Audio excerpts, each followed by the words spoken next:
para sa form of art nakon ang playing diri sa amon church ang piano kag ang electronic keyboard. uh, kag actually dugay naman ko naga save gidya kag nagasupot-supot. uh, Actually simpre ara ko daan sa music man sa form liwat nga akon art, pero ang ginimo ko is nagano ko ang gin formula na ko nag save and buy ako o di nag-save ko anay kay that time mga Nokia matyagang ko ang Nokia nga gusto ko nga music edition, do I think ara sa mga 18-19,000 bomba ko san o ko na ikwaon man kay kinanglan ko gid mo di ba sa akon nga ubra kag sa akon simbahan, especially sa eskwelahan that time.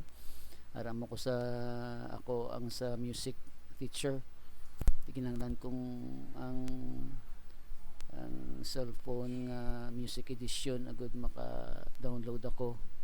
Kag ang bako sa no ko na sa kwaon siguro kwaon ko sa ni-record ko nga kwaon ko sa 3 months or 4 months.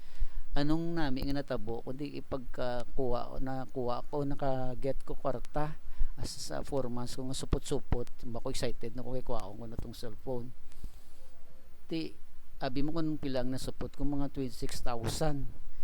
Asa nang nami pagid kay nagpag-save save and buy ang akon nga ginhimo. Tapos ti instead of Nokia to may ara may nagwa tong Sony Ericsson nga taong pagid nga version amo ta kong kinuha o nakasubra ako nakasupot pagid ako sobra 5,000 out sang akon nga na save. That's why ginpamakal ko sang iban ko mga kinanglanon kag bakal ko gin pay ko akon nga self. So lain magid kun i-save mo anay tapos mabay ka ti amo na ginimo ko is been gina-practice ko man nagit man na ti ano man inyo ya komentar mo kamuda ko na ano ang save and buy bala okay man sa inyo. Sige sa mga amo na lain ang imo pinsa kon save and buy kay may nagwagwa pagid nga nami ng imo mga gusto kag maka save kagid pang magasto mo pa sa iban nga mga needs mo pagid. Sige sa dasan naman